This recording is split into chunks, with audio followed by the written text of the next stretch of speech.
heard her? And was it possible for one man to do this?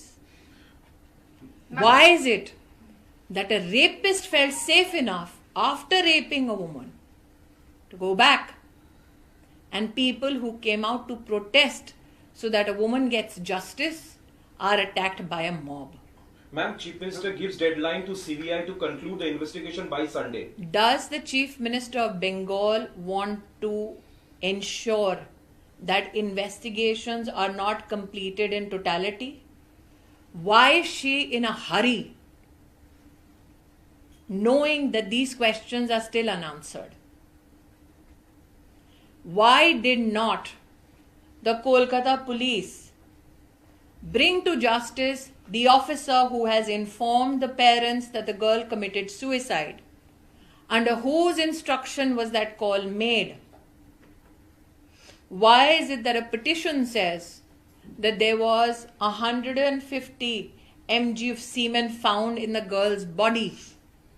And why is it that no action, no statement has come out which in some way gives people of our country an understanding as to who the perpetrator or perpetrators of the crime are? Can you imagine a barbaric, brutal act like rape takes place on a floor? Who in the hospital administration thought that renovation should be done? How did that hospital staff know that that area which they hoped to get renovated was also not a part of the crime scene?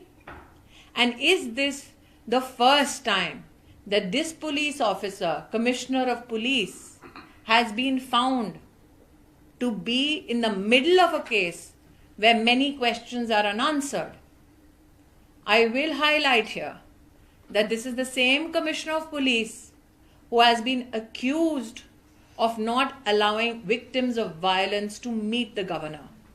This is the same police officer against whom a lawyer in the High Court said that he has deliberately fudged an investigation in another gang rape case wherein the rapists were let go. Why would then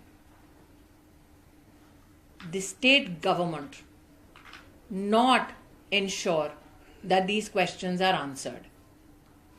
ma'am 14 तारीख रात को जब पूरा बंगाल इसमें शामिल था, मोमबत्ती मिছিল किया, बहुत ने शोक भी मनाया, तभी देखा गया कि मॉब का अटैक हुआ।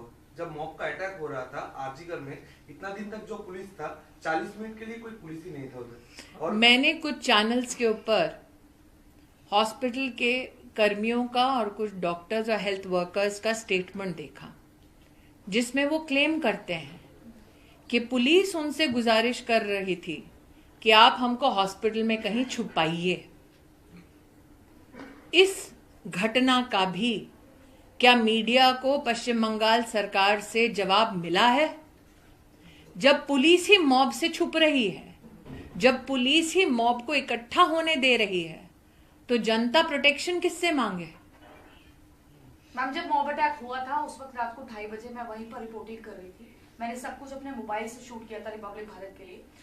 मैंने वहां पर देखा कि पूरी मॉब जो है उनके हाथ में लाठियां थी, ईंट के पत्थर थे मोटे मोटे, और वो पूरी तरह से अस्पताल में घुसने का प्रयास कर रहे थे। ये जानकारी मिली कि ताला पुलिस स्टेशन को पहले से बताया गया था 10 बजे कि मॉब अटैक होने वाला है। फिर पुलिस की फोर्सेस उतनी तैनात क्यों नहीं थी वहां पर? मैं फिर से कहना चाहती हूँ, मैं और ऐड कर देता हूँ कि जो मॉब आए थे उनके पास इंफॉर्मेशन था कि 3rd फ्लोर पर उनको बोला गया था 3 ताला, जो बंगाल में बोलते हैं 4 ताला, उनको लोगों के पास इंफॉर्मेशन था 3 ताला। सीपी ने आज ये भी कहा कि हम असेसमेंट करने में फेलियर रहे हैं। अगर सीपी ने अपनी फेलियर एडमिट की है तो पश्चिम बंगाल की मुख्यमंत्री उनके खिलाफ क्या कार्रवाई कर रही है? मॉब को किसने बोला कि तीसरी मंजिल पर जाकर तोड़फोड़ करनी है? तीसरी मंजिल में क्राइम सीन के अलावा ऐसा क्या था जिसे तोड़ने का, डिस्ट्रॉय करने का मॉब को आदेश था? अगर मीडिया की रिपोर्ट्स सही हैं, अगर वीडियोग्राफिक एविडेंस उपलब्ध है कि लोग लाठियां, पत्थर लेकर उस अस्पताल में घुसने का प्रयास कर रहे थे, तो ये कैसी कानून व्यवस्था है जिसमें लाठियां इकट्ठे करने को, पत्थर इकट्ठा करने को एक मॉब को परमिशन मिलती है? ये कैसी व्यवस्था है जिसमें पुलिस मॉब को कंट्रोल करने की बजाय मॉब से बचती हुई अस्पताल के कर्मचारियों का संरक्षण मांगती है? ये कैसी व्यवस्था है जिसमें कमिश्नर ऑफ पुलिस अपनी फेलियर सार्वजनिक स्वीकार करता है और chief minister Bengal, home minister Bengal, health minister Bengal कुछ नहीं करती? मैम सबसे बड़ा सवाल ये खड़ा हो रहा है कि जो प्रिंसिपल है मैम, प्रिंसिपल को अभी तक कोई पूछताछ नहीं की गई है एविडेंस के तौर पर। आप दोबारा चेक करना चाहें? मैम 12 पूछताछ के लिए उनको समन भेजा गया सीबीआई का, लेकिन 12 घंटे के पुलिस ने भीतर नहीं किया है। हाँ पुलिस ने नहीं किया, सीबीआई ने किया। 12 घंटे के भीतर मैम राज्य सरकार उनका कहीं और ट्रांसफर कर देती है इस्तीफा स्वीकार करने के बजाय। मैं दोबारा कहती हूं, अस्पताल में जब महिला का बलात्कार हो रहा था, क्या उसकी चीखें किसी ने नहीं सुनी? क्या अस्पताल के एडमिनिस्ट्रेटर को, प्रिंसिपल को यह नहीं पता था कि वो क्राइम सीन है? उसके आसपास का इलाका भी क्राइम सीन संभवतः हो सकता है क्योंकि इन्वेस्टिगेशन कंप्लीट नहीं हुई थी।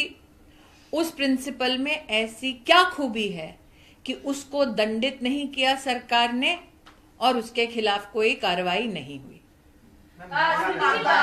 সন্দীপ ঘোষ যার বিরুদ্ধে অভিযোগ, এতগুলো অভিযোগ, একাধিক অভিযোগ, ওখানকার ডাক্তাররা করছেন, পড়ুয়ারা করছেন, তিনি সকালে পদত্যাগ করলেন, 3 ঘন্টার মধ্যে তাকে এনআরএস এ আবার প্রিন্সিপাল পদেই পাঠানো হলো, অথচ তার অর্ডারটা অনেক আগে থেকেই তৈরি হওয়া ছিল।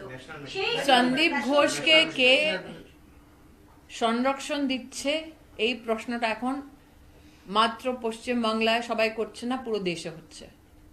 কেন একটা হসপিটালে, মেডিকেল কলেজে প্রিন্সিপাল, অ্যাডমিনিস্ট্রেশনের মানুষ ওখানে রেনোভেশনটা অ্যালাউ করছে, ওটা আমি বুঝতে পারছি না। কে পুরো হেলথ মিনিস্ট্রিতে এই ঘটনার পরে ওখানে একটা সিনিয়র অফিসার্সের টিমটা দায়িত্ব দিয়ে কি এই পুরো হওয়ার পরে এই হাসপাতালে পুলিশের সাথে একটু সাপোর্ট করে এভিডেন্স কি আছে ওটা কালেক্ট করানোর সুযোগ করার বদলে ওখানে পুরো এভিডেন্স